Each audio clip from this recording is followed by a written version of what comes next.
Hello friend, नमस्ते। आज मी तुमच्यासोबत अगदी मस्त खानदेशी झणझणीत अशी हिरव्या मिरचीची रेसिपी घेऊन आलेली आहे। तर चला नवीन मस्त इंटरेस्टिंग रेसिपीला सुरुवात करूया।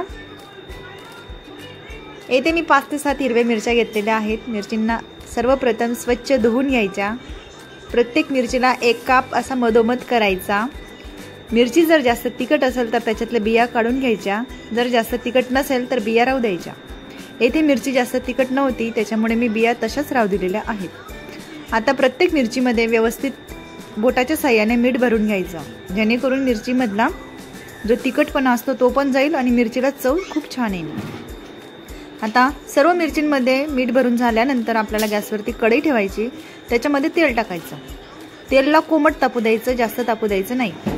कोमट असतानाच आपल्याला त्याच्यामध्ये सर्व मिरच्या टाकून द्यायच्या आहेत। हिवाळ्याच्या दिवसात खूप जास्त जाड मिरच्या येतात। जाड त्यांची जी कातडी असते ती जाड असते, त्याच्यामुळे आपल्याला पोटभर मिरच्या व्यवस्थित करता येत नाही, म्हणून आपण त्यांना सर्वप्रथम मऊ करून घ्यायचे। येथे 2 मिनिटांनंतर मी झाकण काढून घेतलं। मिरचीला उलटून पालटून घ्यायचे, जेणेकरून ती सर्व बाजूंनी व्यवस्थित मऊ होईल। आणि मऊ करताना गॅसची फ्लेम कमी राहू द्यायची आणि 2 ते 3 मिनिटं एका साईडने मऊ करायची आणि नंतर पुन्हा झाकण ठेवायचं। अजून 2 ते 3 मिनिटं आपण तिला मऊ होण्यासाठी कढईमध्ये राहू द्यायचं।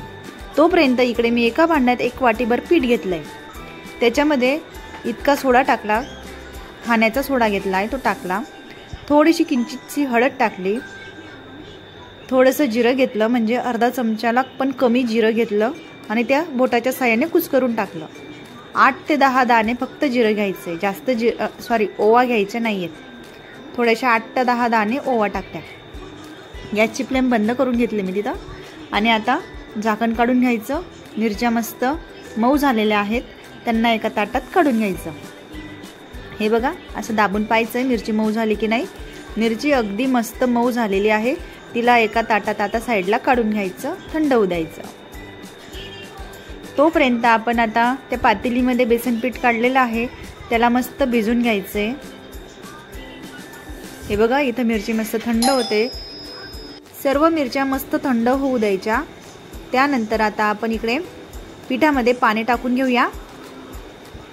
याच्यात मी चवीनुसार मीठ टाकलेलं आहे आणि पीठ मस्त अशा प्रकारे आपल्याला भिजून घ्यायचं आहे, जेणेकरून पिठामध्ये अजिबात गुठळी राहायला नको।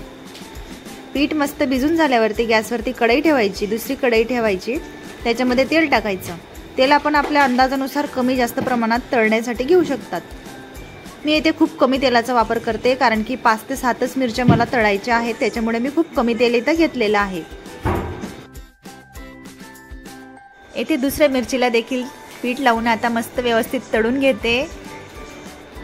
येथे कारण 1-1, 2-2 मिरच्या तळण्याचं कारण म्हणजे मी कमी तेल घेतलेलं आहे। मिरच्या पण कमी होत्या, त्याच्यामुळे तेलाचं प्रमाण मी पण कमी घेतलं आणि 1-1, 2-2 अशा मिरच्या आता तेलामध्ये आपण फ्राय करून घेऊया। गॅसची फ्लेम मिडियम ठेवायची आहे, अगदी स्लो पण नाही करायची आणि हाय पण नाही करायची। स्लो जर गॅसची फ्लेमवरती आपण फ्राय केली वस्तू तर ती वस्तूमध्ये पूर्ण तेल घुसून जातं आणि हाय फ्लेमवरती जर आपण फ्राय केली तर पूर्ण त्या आजूबाजूला जळून जातं आणि जी वस्तू तळायची असते ती मध्ये कच्ची राहून जाते। त्याच्यामुळे आपल्याला मिडियम आचेवरती मिरच्यांना तळून घ्यायचे।